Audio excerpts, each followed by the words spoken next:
A reading from the book of the prophet Isaiah, chapter 15. The devastation of Moab. Proclamation about Moab. Laid waste in a night, our Moab lies silent.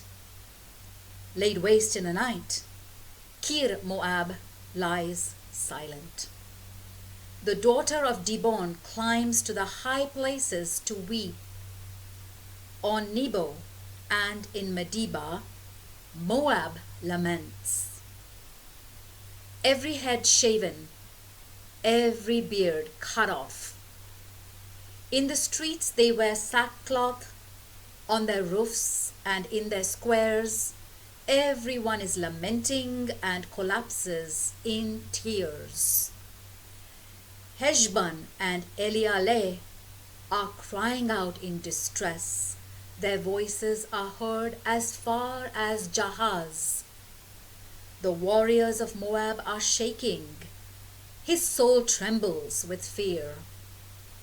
My heart wails for Moab in flight to Zoar, Eglath Shelishia. They climb the slope of Luhith, weeping as they go. On the road to Horonaim, they cry, destruction! The waters of Nimrim have become a wasteland. The grass dried up, the plants withered away, no greenery remains.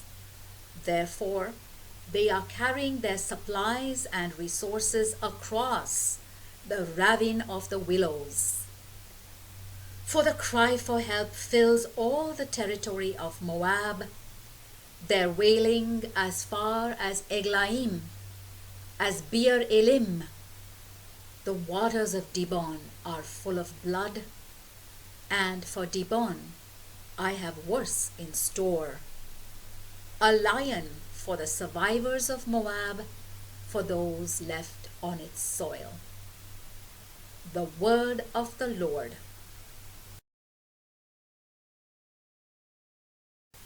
A reading from the book of the prophet Isaiah, chapter 16, the Moabites' petition.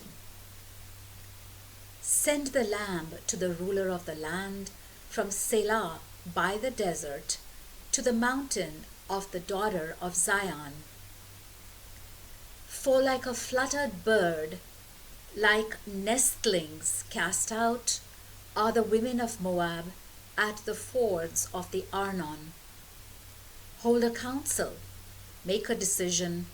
In full daylight, make your shade as if it were night. Hide the outcasts. Do not reveal the fugitive.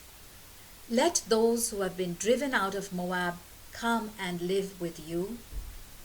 Be their refuge from the devastator.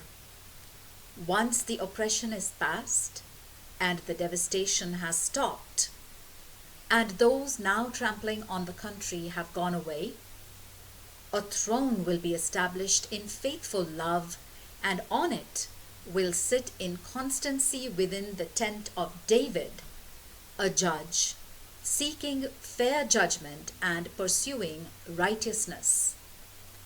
We have heard about Moab's pride, how very proud it is.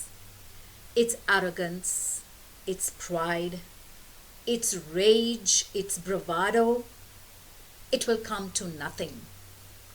And so Moab is wailing for Moab. All of them wailing for the raisin cakes of Kir Hareseth. You mourn, stricken with grief, for Heshbon's vineyards are withering. The vine of Sibmah, whose red grapes used to overcome the overlords of the nations, it used to reach to Jazer, had wound its way into the desert. Its shoots grew so numerous they spread across the sea. And so I weep, as Jazer weeps for the vine of Sibmah. I drench you with my tears, Heshbon and Elealeh. For over your harvest and vintage The cheering has died away. Joy and gladness have vanished from the orchards. No more revelry in the vineyards. No more happy shouting. No more the treader treads wine in the presses. The cheering has ceased. So my whole being quivers like harp strings for Moab, my very heart for Kir Heres. When Moab presents itself, wearing itself out on the high places, and goes to its holy place to pray, it will not succeed. Such was the word which the Lord spoke about Moab long ago. And now, the Lord has spoken in these terms.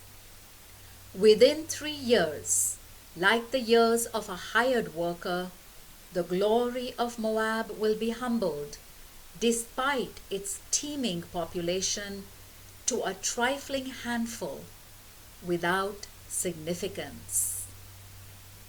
The word of the Lord.